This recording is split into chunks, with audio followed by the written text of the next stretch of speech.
मेरी बहन बेंचोद किधर है? मालूम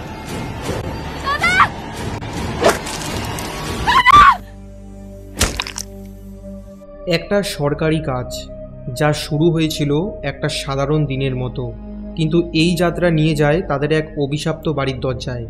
নেহা আর অনুজা, এই দুই শিক্ষিকা, তারা পৌঁছায় এক অদ্ভুত বাড়িতে, যেখানে গর্ভবতী প্রেরণা কিছুটা অদ্ভুতভাবে তাদের স্বাগতম জানায়, কিন্তু কিছু প্রশ্নের উত্তর তাদের মনে গভীর সন্দেহ জাগায়। তাই তারা দুজন ঠিক করে যে এই সন্দেহের জাল তারা কাটাবে, কিন্তু পরে তারা বুঝতে পারে তারা অনেক বড় ভুল করে ফেলেছে। কি এমন রহস্য লুকিয়ে আছে এই বাড়িটাতে, তা জানলে তোমার মাথা একেবারেই খারাপ হয়ে যাবে। এই বাড়ির মানুষগুলো এমন কিছু কাজ করে যেটা হয়তো কোনো সাধারণ মানুষ করতে পারে না, আর এসব কিছুই তোমরা জানতে পারবে আজকের মুভিটার এক্সপ্লেনেশনে। সিনেমাটা একবার দেখার পর সিনেমাটার রেশ কাটাতে তোমার অনেক সময় লাগবে। আর সব থেকে ভয়ের বিষয় হলো এই গোটা সিনেমাটা একটা সত্য ঘটনার উপর ভিত্তি করে তৈরি হয়েছে। তো চলো শুরু করি, যেখানে গল্পটা সত্যিই অন্যরকম। আর আজকের সেই মুভিটা হলো ওয়েলকাম হোম। সিনেমাটির শুরুতে আমরা এই লোকটাকে দেখি। এই লোকটা হলো একজন ইলেকট্রিশিয়ান। সে এই জায়গায় থাকা ইলেকট্রিক পোলগুলোতে দাগ দিচ্ছিল, কিন্তু তখন তার জলের বোতলের জল শেষ হয়ে যায়, আর সে জল আনার জন্য এই বাড়িটায় আসে। দরজার সামনে এসে সে বাড়িটার ভেতর থেকে একটি মেয়ের চিৎকারের শব্দ শুনতে পায়। সে দরজায় নক করে। এদিকে দরজার ভেতর থেকে একজন বৃদ্ধ মহিলা আসে দরজা খোলার জন্য। এরপর দৃশ্যের পরিবর্তন ঘটে, আর আমরা এই মেয়েটাকে দেখতে পাই। এই মেয়েটা হলো অনুজা। অনুজা হলো একজন স্কুলের শিক্ষিকা। অনুজার বাড়ি এখানে না, সে নিজের কাজের জন্য এখানে ভাড়া থাকে। এই মেয়েটি হলো নেহা। নেহা হলো অনুজার একজন কলিগ। নেহা আর অনুজাকে জনগণনার জন্য গ্রামের বিভিন্ন জায়গায় পাঠানো হয়, আর জনগণনা করতে করতে তারা এই বাড়িটায় আসে, যে বাড়িটায় ওই ইলেকট্রিশিয়ানটা জল নেওয়ার জন্য এসেছিল। বাড়িটা একটু অদ্ভুত রকমের। বাড়িটার আশেপাশে কোনো বাড়ি ছিল না, চারদিক ছিল ফাঁকা। যাই হোক, নেহা আর অনুজা দরজায় নক করে, আর এই মেয়েটি দরজা খোলে। মেয়েটির নাম হলো প্রেরণা, আর মেয়েটিকে দেখেই বোঝা যাচ্ছিল মেয়েটি প্রেগনেন্ট, এবং মেয়েটির গায়ে কতগুলো কাটা দাগ ছিল। অনুজা মেয়েটাকে বলে, আমরা জনগণনা করার জন্য এসেছি। এরপর অনুজা তাকে জিজ্ঞাসা করে বাড়িতে কে কে আছে। মেয়েটি বলে, আম্মা, আমি, ও আর ভোলা। এখানে ও বলতে কাকে বোঝানো হয়েছে সেটা তোমরা পরে বুঝতে পারবে। অনুজা জিজ্ঞাসা করে, ভোলা কে, তোমার দাদা? মেয়েটি বলে, ভোলা আমাদের বাড়িতে রান্না করে, অর্থাৎ ভোলা ছিল এদের বাড়ির চাকর। অনুজা জিজ্ঞাসা করে, এটা কি তোমার প্রথম বাচ্চা? মেয়েটি বলে, না, বাচ্চা তো জন্মায়, একটু কাঁদে আর মরে যায়। মেয়েটির মুখে এই উত্তরটা শুনে নেহার অনুজা খুবই অবাক হয়ে যায়। তখন এখানে এই বৃদ্ধ মহিলাটি আসে। এই বৃদ্ধ মহিলাটি হলো প্রেরণার আম্মা, অর্থাৎ ঠাকুমা। সে এখানে এসে নেহা আর অনুজাকে জিজ্ঞাসা করে, তোমরা কে? অনুজা বলে, আমরা জনগণনার জন্য এসেছি। বৃদ্ধ মহিলাটি বলে, তোমাদের কাজ কি হয়ে গেছে? অনুজা বলে, হ্যাঁ। এরপর তারা দুজন এখান থেকে চলে যায়, কিন্তু যাওয়ার সময় এই ছেলেটির সাথে তাদের দেখা হয়। ছেলেটি একটু অদ্ভুত রকমভাবে তাদের দিকে তাকিয়ে হাসছিল। তোমাদের বোঝার সুবিধার জন্য বলে দিই, এই ছেলেটি হলো ভোলা, অর্থাৎ এই বাড়ির চাকর, আর এই ভোলা ছিল একটু পাগল টাইপের। যাওয়ার সময় অনুজা এই বাড়িটার একটা ফটো তুলে নিয়ে যায়। বাড়িতে গিয়ে সে প্রেরণার কথা এবং এই বাড়িটার কথা ভাবতে থাকে। পরের দিন সে নেহাকে এই বাড়িটায় যাওয়ার কথা বলে। সে নেহাকে বলে, তুই কি প্রেরণার গায়ে ওই দাগগুলো দেখেছিস? আমার মনে হয় ওর বড়কে মারে, এবং প্রেরণা আর ওই বৃদ্ধ মহিলাটি কেমন একটু অস্বাভাবিক ছিল, তাই না?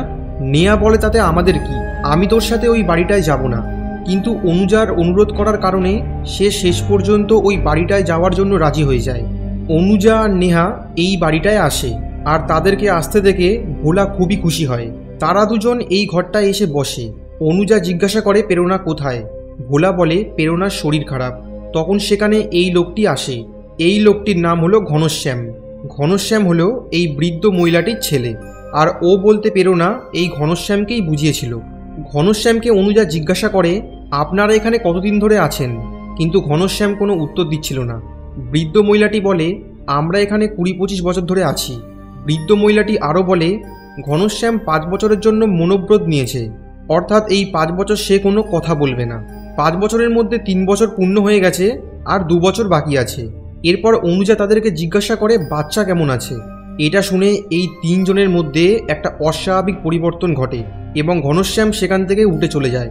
বৃদ্ধ মহিলাটি বলে, বাচ্চাটা 2 সপ্তাহ আগে মারা গেছে, এটা শুনে নেহা আর অনুজা এখান থেকে বেরিয়ে যায়, কিন্তু বেরোনোর সময় বৃষ্টি পড়তে শুরু করে। তখন এই বৃদ্ধ মহিলাটি তাদের দুজনকে বলে, এই বৃষ্টির মধ্যে তোমরা যেতে পারবে না। নেহা অনুজাকে বলে, এই বৃষ্টির মধ্যে আমরা যেতে পারবো না। তাই ইচ্ছা না থাকলেও তারা দুজন এই বাড়িটায় আবার ফিরে আসে। রাতে সবাই মিলে তারা খেতে বসে, আর এখানে আমরা প্রেরণাকে দেখতে পাই। ভোলা সবাইকে খাবার দিচ্ছিল। খাবার দেয়া হয়ে গেলে নেহা যখন খাবারটা মুখে তুলতে যায় তখন ঘনশ্যাম তার হাত ধরে। তখন বৃদ্ধ মহিলাটি ভোলাকে জিজ্ঞাসা করে, গঙ্গাকে খাবার দিয়েছিস? ভোলা বলে হ্যাঁ। এরপর তারা সবাই মিলে খাবার খেতে শুরু করে। আসলে গঙ্গা হলো এদের বাড়ির গরু, আর এই বাড়ির নিয়ম হচ্ছে সবার আগে গঙ্গা খাবার খাবে, তারপরে এরা সবাই খাবার খাবে। আর এখানে আমরা প্রেরণাকে দেখি, সে একটু অস্বাভাবিকভাবে খাবার খাচ্ছিল। তাকে দেখে মনে হচ্ছিল সে যেন অনেক দিন ধরে খাবার খায়নি। কিন্তু রাতেও বৃষ্টি পড়া বন্ধ হয় না, তাই তারা দুজন আজকে রাতে এই বাড়িটায় থেকে যায়। ভোলা তাদের দুজনকে এই ঘরটাতে নিয়ে আসে, কিন্তু এখানে আমরা ভোলার চোখে মুখে একটা অদ্ভুত রকমের যৌন চাহিদা দেখতে পাচ্ছিলাম। ভোলা চলে যাওয়ার পর নেহা তার দাদাকে ফোন করে বলে, দাদা আমি আজকে রাতে অনুজার বাড়িতে থাকবো। অর্থাৎ এখান থেকে আমরা বুঝতে পারি নেহা আর অনুজা এখানে আসার বিষয়ে কাউকে কিছু বলেনি। আর এই বিষয়টা ভোলা জল দিতে এসে বাইরে থেকে শুনে নেয়। ভোলা ঘনশ্যামকে গিয়ে বলে, দাদা ওই মেয়েগুলো এখানে এসেছে এটা কেউ জানে না। দাদা অনেক দিন তো হয়ে গেছে, যাবো দাদা। অর্থাৎ সে নেহা আর অনুজার সাথে শারীরিক সম্পর্ক করতে চাইছিল, কিন্তু ঘনশ্যাম তাকে এখন এসব করতে বারণ করে। ভোলা এখান থেকে চলে যাওয়ার পর এই বৃদ্ধ মহিলাটি ঘনশ্যামকে বলে, ভোলাকে সবসময় মানা করিস না, সবসময় মানা করলে ভোলা একদিন এখান থেকে চলে যাবে। এদিকে নেহা ঘুমিয়ে পড়লেও অনুজা জেগেছিল। অনুজা দেখে রাতে ঘনশ্যাম বাড়িটার পাশে থাকা একটা ছোট্ট টিনের ঘরে ঢোকে এবং সেখানে সে একটা মৃতদেহ দেখতে পায়। এটা দেখে সে ঘাবড়ে যায় এবং নেহাকে ঘুম থেকে তোলে। নেহা ঘুম থেকে উঠলে সে নেহাকে পুরো বিষয়টা খুলে বলে। সে নেহাকে বলে, আজকে রাতে আমাদের এখান থেকে বেরোতে হবে। এরপর তারা দুজন মিলে আস্তে আস্তে পা টিপে ঘরটা থেকে বেরিয়ে সিঁড়ি দিয়ে নিচে নামতে শুরু করে। নিচে নেমে তারা এই বৃদ্ধ মহিলাটির ঘরে ঢুকে তালা খোলার চাবিটা নেয় এবং এখান থেকে এই টর্চটা নিয়ে বাইরে বেরোয়। বাইরে বেরিয়ে নেহা অনুজাকে জিজ্ঞাসা করে, তুই কি সত্যি মৃতদেহ দেখেছিস? অনুজা বলে, হয়তো আমি দেখেছি। নেহা বলে, এক কাজ কর, ওই টিনের ঘরটাতে চল, গিয়ে দেখি। যদি ওখানে আমরা কোনো মৃতদেহ দেখতে পাই তাহলে আমরা আজকে রাতেই এখান থেকে চলে যাব। তারা দুজন এই টিনের ঘরটাতে আসে। এখানে এসে তারা প্রথমে একটা কাটা আঙ্গুল দেখতে পায়। কাটা আঙ্গুলটা দেখে তারা যখন লাইট জ্বালায় তখন এখানে থাকা একটি মানুষ তাদের পা টেনে ধরে।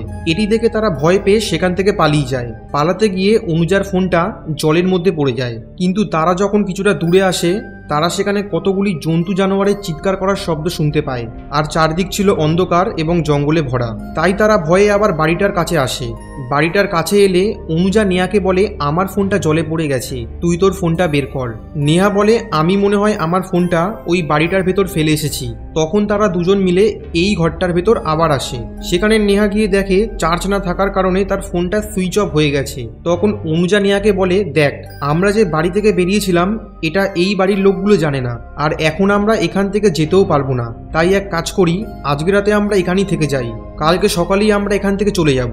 এরপর তারা দুজনে এই বৃদ্ধ মহিলাটির ঘরে এসে চাবিটা এই জায়গাটিতে রাখে এবং আজকে রাতে এখানেই থেকে যায়। আমরা দেখি পরের দিন সকালে এই বৃদ্ধ মহিলাটি একটা মন্ত্রপাঠ করছে। এদিকে নেহা আর অনুজা সকাল সকাল এই বাড়িটা থেকে বেরিয়ে যায়। বৃদ্ধ মহিলাটি ঘনশ্যামকে বলে, তুই কি ওদের আটকাবি না? ঘনশ্যাম ইশারায় বলে না। তখন বৃদ্ধ মহিলাটি বলে, এরা দুজন কিন্তু কালকে রাতে বাড়ির বাইরে বেরিয়েছিল। এটা শোনা মাত্রই ঘনশ্যাম আর ভোলা বাইরে গিয়ে দৌড়াতে থাকে নেহা আর অনুজাকে ধরার জন্য।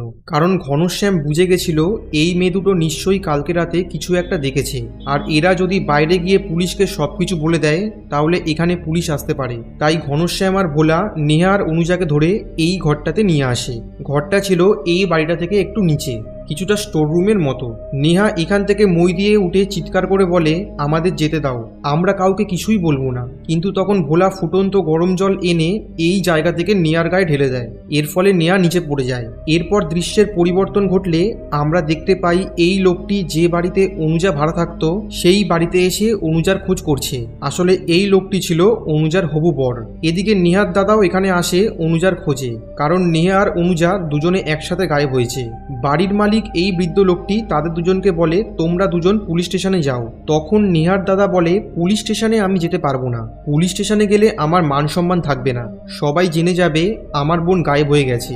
এদিকে আমরা দেখি নেহা আর অনুজা এই ঘরটাতে শুয়ে রয়েছে। কিছুক্ষণ পর অনুজা উঠে এই ঘরে থাকা কিছু জিনিসপত্র দেখে বুঝতে পারে প্রেরণা এই ঘরটাতেই নিজের বাচ্চা জন্ম দেয়। অর্থাৎ একটা মেয়ের বাচ্চা জন্ম দেওয়ার জন্য যে যে জিনিসগুলোর প্রয়োজন সেই জিনিসগুলো এই ঘরটাতে রাখা ছিল। এরপর তারা উপরে উঠে দরজা ধাক্কা দেয় এবং নিচে এসে হাতে লোহার রড নিয়ে লুকিয়ে থাকে ঘনশ্যামকে প্রাণে মেরে ফেলার জন্য। কিন্তু ঘনশ্যাম আর ভোলা লাঠি নিয়ে নিচে নামে এবং নেহা আর অনুজাকে খুবই মারধর করে। আর যখন নেহা অনুজার ওপর এই ধরনের অত্যাচার হচ্ছিল তখন প্রেরণা এই জায়গাটিতে বসে সবকিছু কিছুটা অদ্ভুতভাবে দেখছিল। এরপর ঘনশ্যাম আর ভোলা ওপরে চলে আসে আর ওপরে এসে ঘনশ্যাম প্রেরণার সাথে যা করলো সেটা তোমার কল্পনার বাইরে।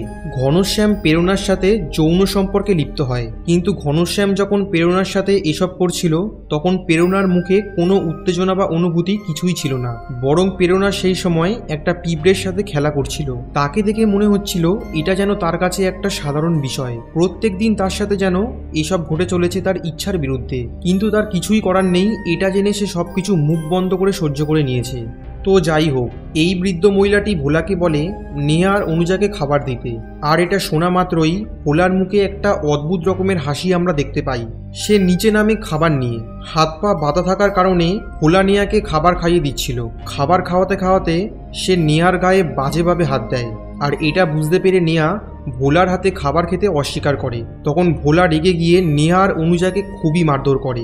ভোলা সেখান থেকে চলে যাওয়ার পর আমরা দেখি নেহা মানসিকভাবে ভেঙে পড়লেও অনুজা তাকে বলে আমাদের এখান থেকে বেরোতে হবে। তাই সে কোনো মতে নিজের হাতে বাঁধা দড়িটা খোলে এবং নেহার হাতে বাঁধা দড়িটাও খোলে। এরপর অনুজা ঘরটার কোনায় একটা সুড়ঙ্গ খুঁজে পায়। এই সুড়ঙ্গ দিয়ে তারা দুজন বাইরে বেরোয়। নেহা এই জায়গাটায় প্রথমে লুকোয় আর এদিকে অনুজা যায় ওই টিনের ঘরটায় বন্দি লোকটাকে বাঁচানোর জন্য। আর এই লোকটা হলো সেই ইলেকট্রিশিয়ানটা যে এই ঘরটাতে জল চাইতে এসেছিল। কিন্তু তখন এখানে নেহার দাদা নেহার খোঁজ করতে আসে এবং নেহার লকেটটা এখানে পড়ে থাকতে দেখে তার দাদা বুঝে যায় ঘনশ্যাম তার বোনকে এখানে আটকে রেখেছে। নেহা যখন তার দাদার গলার আওয়াজ শুনতে পেয়ে এই জায়গা থেকে বাইরে এসে দাদা বলে চিৎকার করে তখন ঘনশ্যাম তার দাদাকে প্রাণে মেরে ফেলে। ঘনশ্যাম নেহার দাদার মাথাটা পাথর দিয়ে পুরো থেতলে দেয়। এরপর ঘনশ্যাম এই ঘরটাতে গিয়ে এই বন্দি লোকটাকেও মেরে ফেলে। অনুজা পালানোর চেষ্টা করলে ঘনশ্যাম তাকে ধরে আনে আর এদিকে ভোলা নেহাকে ধরে এই ঘরটার ভেতর নিয়ে আসে। কিন্তু এবার এদের দুজনকে আলাদা আলাদা জায়গায় রাখা হয়। এরপর ভোলা ঘনশ্যামের অনুমতি নিয়ে নেহাকে রেপ করে আর এদিকে ঘনশ্যাম অনুজার কান কেটে দেয়। সেই দিন রাতেই অনুজা জানলার এই অংশটা খুলে নিচে নামে। সে নিচে নেমে যে ঘরে গঙ্গা অর্থাৎ তাদের গরুটা ছিল সেই ঘরটাতে আগুন লাগিয়ে দেয়। ঘরটায় আগুন লেগে গেছে দেখে ঘনশ্যাম আর এই বৃদ্ধ মহিলাটি খুবই কাঁদতে থাকে এবং ঘনশ্যাম রেগে গিয়ে ভোলাকে খুবই মারধর করে। এরপর ভোলা এই ঘরটা থেকে একটা চাকু নিয়ে অনুজাকে মারার জন্য যায়। এদিকে প্রেরণা দরজা খুলে নেহার কাছে এসে নেহাকে জল দেয়।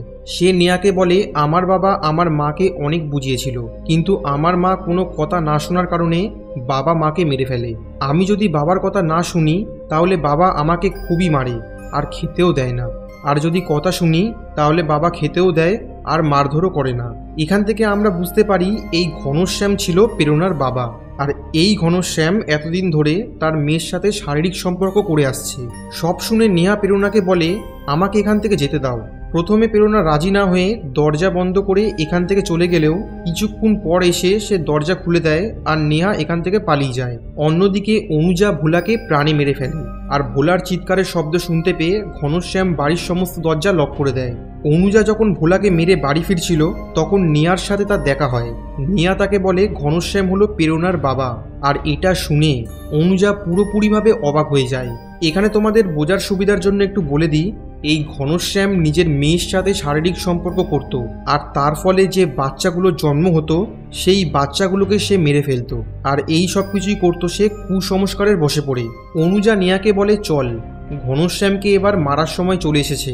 প্রথমে নেহা যেতে রাজি হয় না, সে ভয় পাচ্ছিল, কিন্তু কিছুক্ষণ পর সে যেতে রাজি হয়ে যায়। আসলে অনুজা এতদিন ধরে এই নির্মম অত্যাচার সহ্য করতে করতে আজকে সে মানসিকভাবে অনেক বেশি শক্তিশালী হয়ে উঠেছে।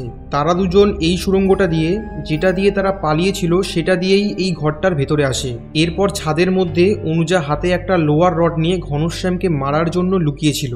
ঘনশ্যাম ছাদে এলে সে ঘনশ্যামকে প্রথমে এই লোহার রডটা দিয়ে মারে এবং তারপর তাকে ছাদ থেকে নিচে ফেলে দেয়। এদিকে এই বৃদ্ধ মহিলাটি এসে নেয়ার ওপর আক্রমণ করে, কিন্তু নেয়ার হাতে থাকা এই অস্ত্রটা এই বৃদ্ধ মহিলাটির গলায় ঢুকে যায়। এর ফলে সে সেখানেই মারা যায়।